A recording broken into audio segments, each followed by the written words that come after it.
Hey, what's up guys? This is TBone here.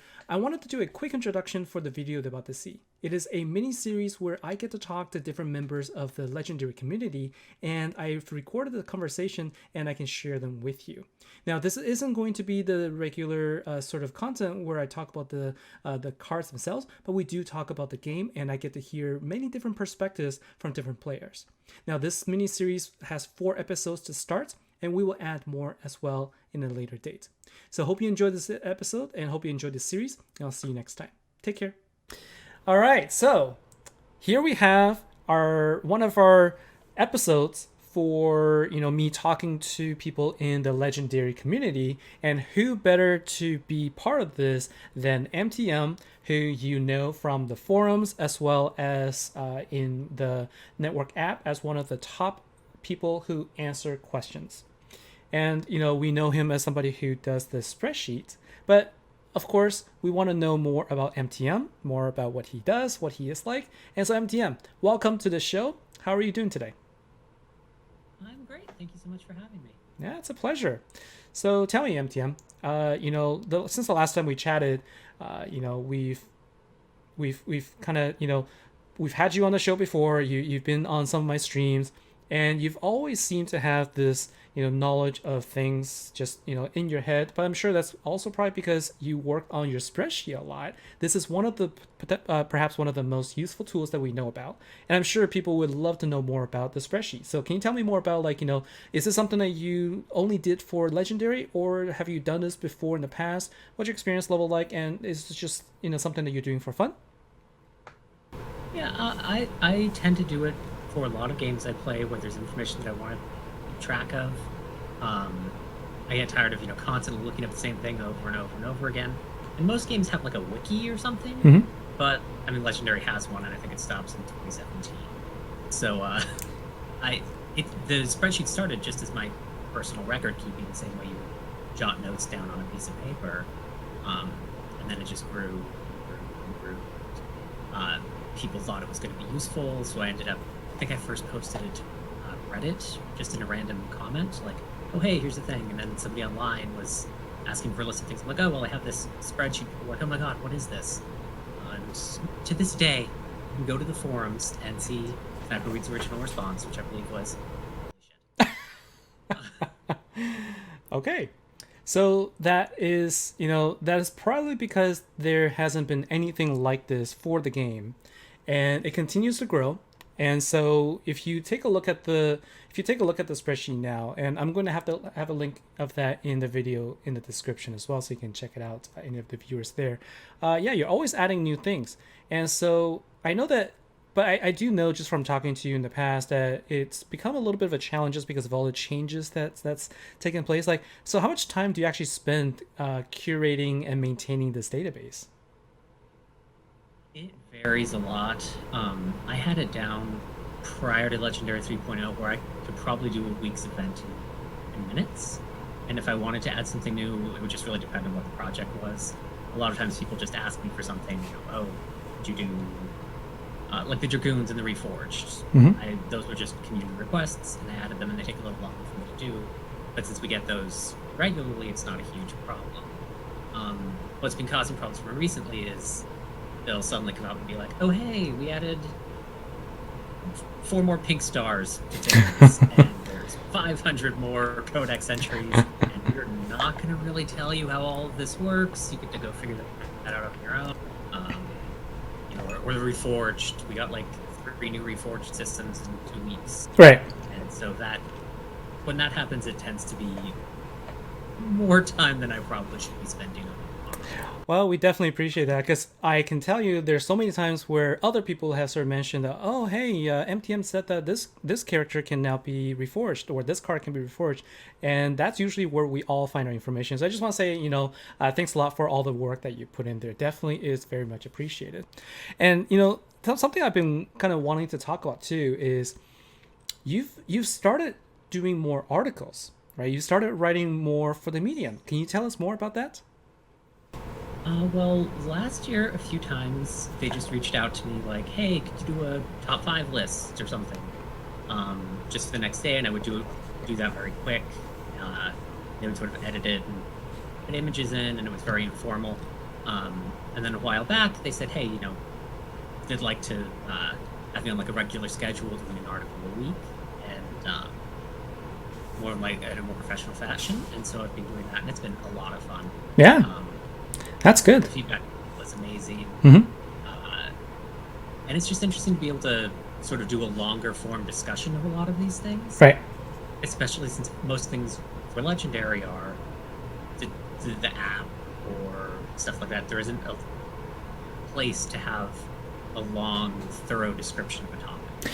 Yeah, and to me, sort of like how I think about it when I read your articles is it's nicely written. It's very comprehensive, and you've got this knack. I think you've got this writing style that just it makes it easy to read. And so, is this something that you maybe perhaps you do for sort of personal or professional things? Is this or is this just come naturally to you? Do you have other practice? Because I think the writing style is really interesting, and so I was curious about that. It's a combination of things. I was in graduate school for a while, and so I've written a lot of really long, very boring essays on topics, and I also enjoy having a little fun with it. And so this was a chance to bring that together, and also Spicer helps me edit them. He sort of helped develop the voice for it. Okay. The first few was more like, oh hey, let's break up a little humor here, and that sort of thing. Mm-hmm. Because left to my own devices, I will write a 5-page essay on how to read a hero card. You can find the catalysts by looking at the classes now. Oh yeah. Nice. So yeah, that's cool. And hey, I also noticed that, speaking of the articles, I know that one of the first articles that featured you, there was a llama in the picture, and I see that in the background right there. It seems to also have found its place in your guild, right? So remind us again, tell us about your guild and tell us about the story of the llama. Okay, so my guild is Glazed and Confused. We broke off from Legendary Slayers a while back. Just wanted to try to sort of do our own thing, and they chose the name while I was sleeping. I wanted to be something cool, like Snuggly Sparkle Kittens, but they went with Glazed and Confused. Right. Well, you snooze, you lose, right? Yeah, but with the Llama, I just kind of needed an avatar to use online. I used to use Solus Cosmic Wanderer, the white dragon thing. And I don't even remember what I originally did it, but I happened to roll in Rainbow Llama, so I used the Rainbow Llama. I don't even like Llamas that much. They're okay. I thought that it's like your thing, because if you like, so many people now have little fluffy plush toys of the. People buy them. Yeah, you can own your own MTM for $4.99 on Amazon.com. It's a little snuggie, right? $4.99 on Amazon.com. A little plug right there for the little llama toy right there. As if they need more advertising. All right, so let's talk about you as a player here. So, tell me, MTM, how long have you been playing Legendary? Like, when did you start? And I'm curious to know, when you started, sort of the journey you've taken to where you are right now. How would you say things have changed for you as a player? So I started in event number 81, which would be 95 weeks ago. Okay, so I love the fact that you can tell me the exact number of the event and how many weeks ago that was. Just putting out there, okay? Well, if you remember the event numbers, but that was a fun one. I found that out because one of the devs used event number one time while talking just sort of in public, and then I calculated forward and back okay, to find them all, because they don't use those public. Yeah, no, I never heard about that before. So for those of us who aren't well versed in event numbers, and maybe not even the name of the event, because I can't remember, even though I've covered them all, what was the event that you started? It was the Labyrinth with Icarus, Skybound, and Theseus, I think. Oh, okay. Is that Theseus? Okay.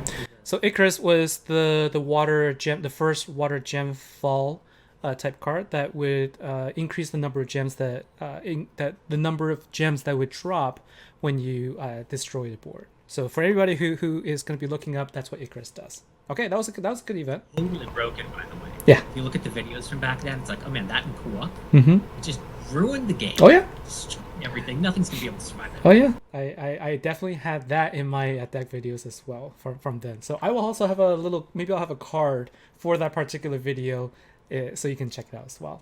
Yeah. So that was the first event that you played. That's cool. So I know that you've sort of had this free to play cred that you've been going with. I take it very seriously. I'm like terrified of hitting VIP4. Mm-hmm. I've somewhat jokingly asked the devs if they can reset my VIP level. Right. I never hit 4. So was it just from maybe the $6 sort of the 2-week gem pass? Is that what you would spend gems on? Yeah, I've had those like 3 times, and there's that one deal, that really really good deal they offer. Mm-hmm. The first time you buy gems, it's like $20 for Okay. 5,000 gems. Right. Yeah. But that's pretty much it. I prefer to play games free to play. Right. I could get VIP. VIP is actually a pretty good deal right now, Mm-hmm. I think, with the quests. It gives you a lot more rewards. But it's just not what I do, And especially starting to buy gems, it's like, well, the first thing that I'm going to do, if I start buying gems, I'm going to buy something stupid Mm-hmm. and spend too much money on it and then rage quit. Yeah. And I think that's a lot of concerns a lot of people have is, like there's a lot of players who are free to play. And that is definitely something that I notice is, there's a lot of free to play players and they enjoy the game. They really enjoy the game. But that's the one thing that they feel is sort of a barrier is that in order to be competitive, they have to spend. And that's one of the things that I try to do was to come up with videos to help give people ideas on how to be competitive without feeling the need to spend. And so that's sort of been my angle. And how about for you? Like, what's your sort of, what was your recipe for sustained success at the game? So you've managed to play for a long time now, and sounds like you're still enjoying it. So what's your secret? A lot of it is working on the spreadsheet, because that gives me something else to do that's very interesting each week. It's not necessarily a huge problem for me if this week I don't get an interesting hero or the event deck isn't great. I feel a little bad sometimes with people that are really competitive, because if that event deck isn't very good and isn't going to serve them well in the future, Mm-hmm. they still do feel like they need to get it to support their guild or just how they enjoy it. Right. I think I've had several people say to me before, like, if they're not getting the event deck, they're not playing. It's just not what it is. The game is to them. Okay. And so that definitely keeps it interesting. I would always like to try to sort of find out the little mechanics of what exactly is going on with this stuff. Mm-hmm. The game tends to have a lot of things that are kind of a black box that'll just be like, oh, this hero increases the effectiveness. What is the effectiveness? Well, it's very slight, but we don't know what very slight. Right. Oh yeah. I know it's very slight. But 10%. Hey, I had an inkling with something like that. Back in the day when hours figuring out that it's like 10-20%, almost everything. Okay. Forever. Back in the day when everything was ambiguous, they just used words to describe something instead of telling you the exact number, which is something that they've done a lot better now. So like I know that some of the changes from back then to now is that there is a different way of wording the cards and a different way of wording the skills and everything. And so I guess in some ways that's probably made your life a little easier, right? But, still, I know that there are still a lot of issues, and I know that you've raised a lot of issues there. Some of these things I don't think people understand or realize that that's sort of what you do behind the scenes. So why don't you just kind of sort of tell us about some of the things that you've done sort of to raise these type of issues to the developers? You know what? I've been a participant in a lot of different groups. I've had conversations with them independently. The in-game item descriptions are mine. I wrote a large chunk of those. They were just from my spreadsheet. I got a message from network saying, hey, these are good. Is it okay if we use these? And so that's really cool. Every time I look at those. So that was also the time I introduced my own bug to the game. Huh. So I had one of those wrong, and I had to report my own bug. That is awesome. I did not know that. So, can you name me a card that actually has a description that you wrote? None of the card descriptions. The catalyst. The So if catalyst. you go to Corellium Ore, Uh huh. it'll say it's used to forge 6-star hero or relics or whatever. Oh. Okay. And all the ones that say used to evolve various heroes, Mm-hmm. or yeah, like any of the catalyst materials. Okay. It's a So, huge chunk. in the game, if I were to go to the game right now and click on one of the catalysts, the description that pops up actually came from you. Yeah, I mean that was a year ago. Okay. So they've written a lot of their own, the format and stuff. Okay. But the Corellium ore is one of them, right? Yes. All right. I remember that one because that's the one I messed up. That's what the description is on my sheet between that and platinum. Okay. So Hey, that's something I don't think many people knew. So that's really really cool. That's actually really awesome to note there. Definitely gonna check it out, and we're gonna take a look at some of the other things. Like I think these are some of the really great things that just kind of happen, and I'm glad that we have you and also other people that are passionate about the game and helping sort of make it a better better experience for everyone. So tell me, like your first event was I think you said number 91, right? That was the one with Icarus. 81. I'm sorry. 81 was already Gen 2. Oh, okay. Sorry. So tell me then, what was your favorite event that you played in? Oh gosh. I like a lot of different events for different reasons. I mean, I was there for vaults. I was there for all the sort of big name events. Right. You actually wrote an article about the vault just recently. Yes, and I would hope people go check that out. I was really happy with how that went. Yes. Actually, that one of my favorites, that's probably the other one I recently wrote about, Aegis Prominence. Okay. It had the Thrella deck, Mhm. which had that thing where it would make power gems not based on the affinity of your heroes, but based on the boss's affinity, Right. which did not work at all. No, it did It not. introduces legend bosses of various affinities, Mhm. but it was interesting. I really like the decks that are interesting, Right. even if they're not necessarily powerful. I think I think the idea was to make rainbow decks be viable, so that you could bring in cards from different affinities, and Thula was supposed to then help power up those cards. I think that was the idea, but then they used Infernal Squall, which just didn't basically would destroy all of them. Yeah. The trick I had going, which never ended up actually working out that well, was using it to create off-affinity gems that your relics would then spawn more of, Mhm. because some of the Gen 2 relics spawn if you had 4 power gems of a certain affinity. Yeah. So just as a proof of concept, I did it with like the World of Visions deck. It did technically work. Okay. It wasn't good, Mhm. but it technically worked. Yeah. And I think they could have gone something with that, but when people hate it, they're not going to just keep Yeah. trying a concept forever. It's interesting for you. I think like the one that you really enjoyed was also the one I remember had a lot of negative feedback from a lot of people, just because they did not like the fact that it spawned a gem that's a different affinity than what they're used to, right? But I think that's also something that I know that's what you enjoy. Like you like seeing different mechanics, like you like seeing experimentations. Same with me. I like when they go out there and try something new. Even if it doesn't work out, that's fine, because it's something at least interesting. Me personally, I've noticed the trend where a lot of the Generation 3 decks recently have just been copy and paste of, it's basically the same mechanic that is spread across all 5 affinities. It gets to a point where I just feel like it's really, really boring for me. How do you feel about the mechanics of the Generation 3 decks so far? And how have you enjoyed yourself, in the events up to this point? I really at some point want to write an article just about the evolution of Gen 3, because it's had a lot of very basic philosophical changes in how they make cards.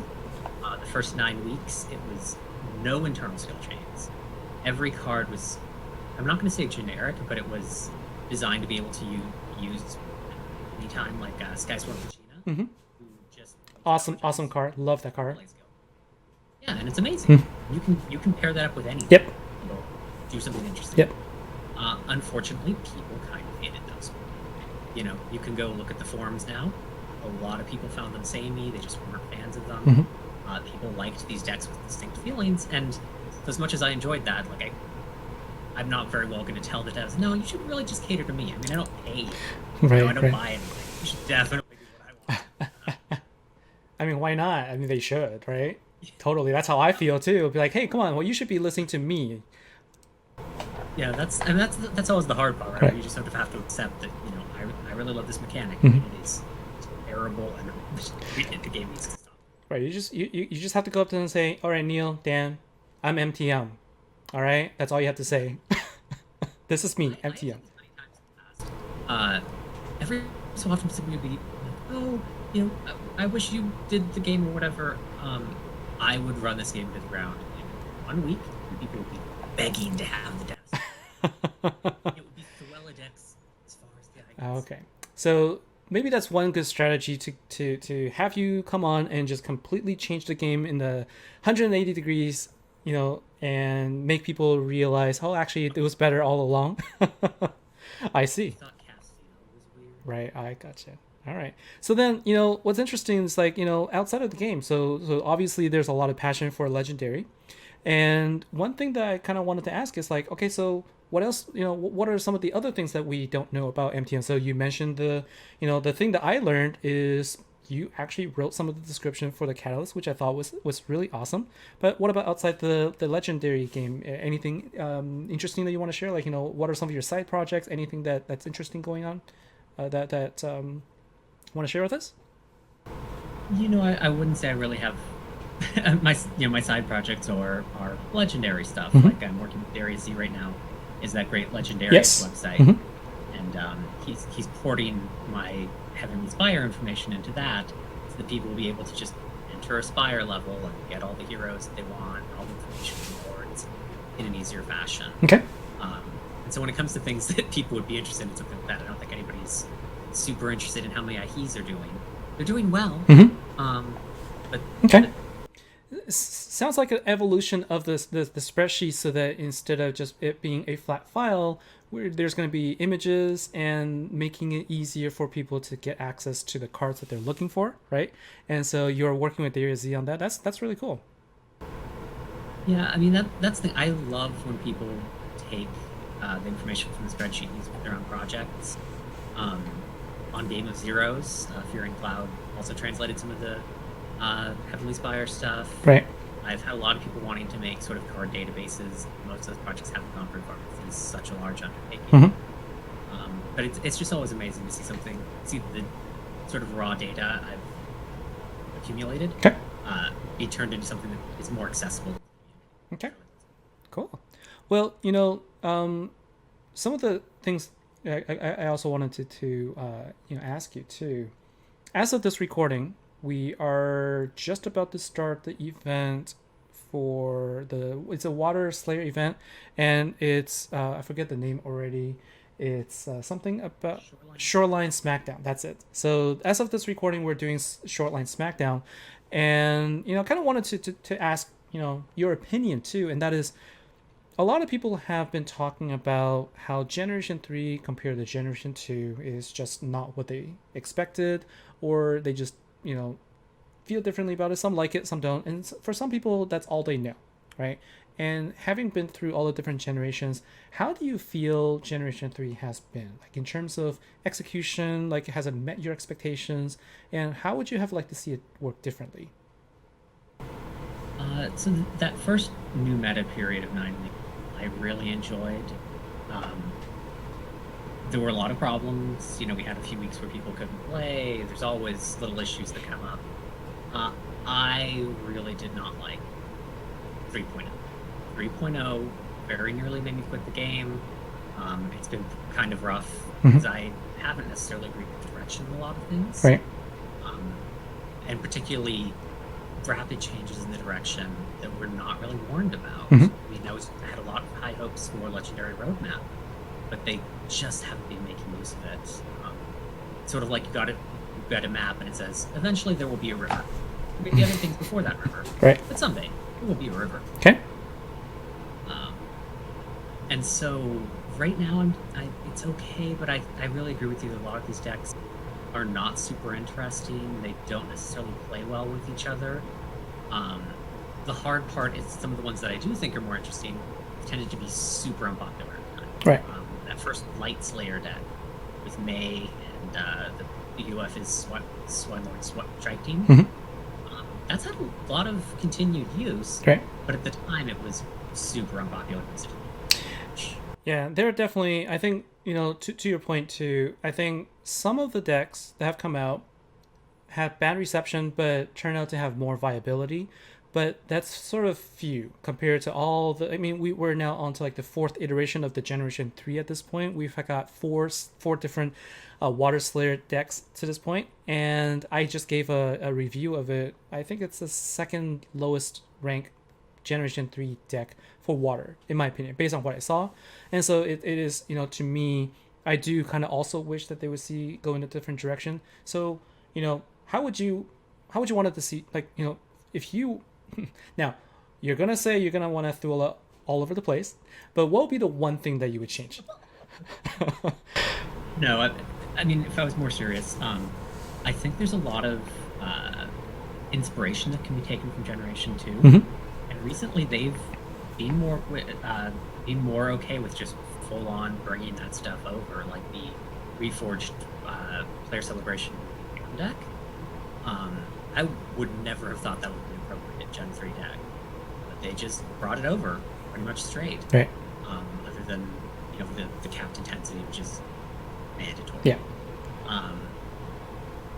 So I would look a lot to those. There's like the Epicenter deck with Kasu and Problade Raidu. Where you would make the little tile things. That is one of only 2 times in the entire game that they have tile-based effects rather than gem-based effects. The other one is called Wall of Shields. It's in one of the elemental trials, and I have no idea what that is. It makes little squares that look like skulls. Yes, Doom? No. That Doom is a different one. Doom attack after Doom is a debuff that when it triggers changes the gems themselves into bombs. That's really interesting too. Right. This one makes a square that stays regardless of whether you swap. Oh yeah. What was the name of that? I used to know. It was I know what you're talking about. It stays there. You can move it, but you can't swap it. Like it stays there for a number of turns, and it kind of just stays that way. I wish I remember the name of it. Off the top of my head, can't remember it. But yeah, I know what you mean. Yeah, there's also paralyzing keys and stuff, which paralyze the gems.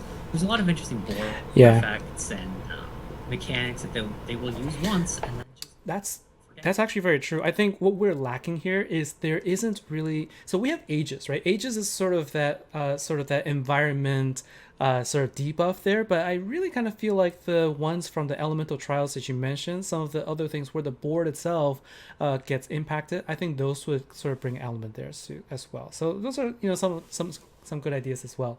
Now we're going to be wrapping up pretty soon here, so thanks so much for spending the time here. But just a couple of more questions.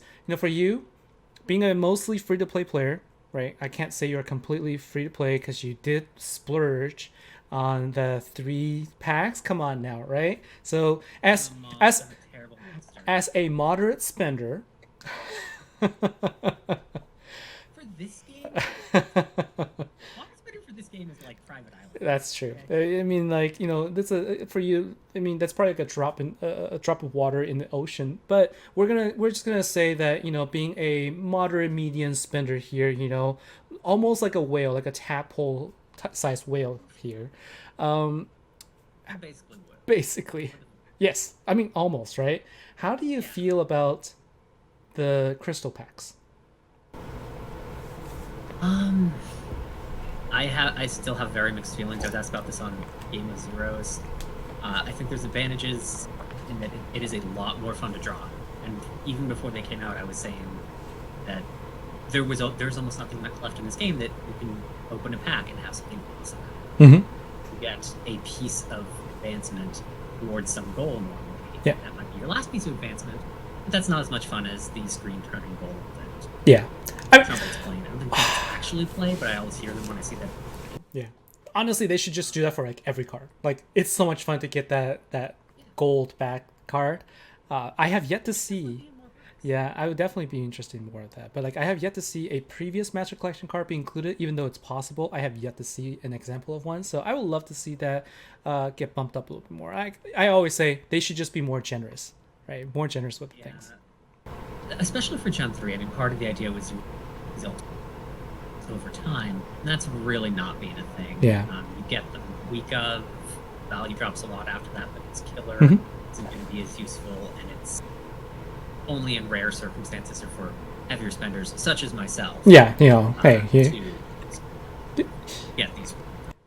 gotta watch yourself there with your spending habits there, MTM. I don't know, No, it's fine. I've got one kidney left. Okay. All right. So, with just a couple more minutes remaining, what I want to do is ask you if you had an advice to give to the players, whether it's new players, old players, whatever. What advice would you give? Something that I've thinking a lot about recently, writing the story tool and just prominence and stuff, is to just try to kind of step back from the controversy of the day. There's events that are bad, there's decks that are bad, but it's usually not the end of the world. The base game is still there. It's still a base game we enjoy, even if something is really annoying and you just wish they would do this one little fix that would make it so great. It does help to just sort of try to step back and not let it drive you completely insane, which I totally fail at all the time. Right. I get very upset at them for doing this, that, or the other. But it does help to sort of look back at how the controversies of yesteryear to remember, and then use them to look at what's happening today. Okay. And sort of just keep perspective on it. All right. Well, that's good advice. Thank you so much. Well, this has been this has been a get to know MTM a little bit better, get to know your legendary community members, and hopefully you've enjoyed this episode. Thanks a lot for coming out, MTM. And for the viewers, also comment down below. Let me know what what you thought about this. Let me know if there's any questions. If you wanted to reach out to MTM, he's available on the network app as well. You can always get a hold of him. And there are other, you will obviously see him in the forums as well. So keep looking out for him in the articles to come as well. So this has been an episode of On the Air with TBone for the legendary community members. Thanks so much, MTM, for your time. And I will be seeing you in future endeavors. Thank you so much for having me. See you guys later. Okay, take care. Bye now.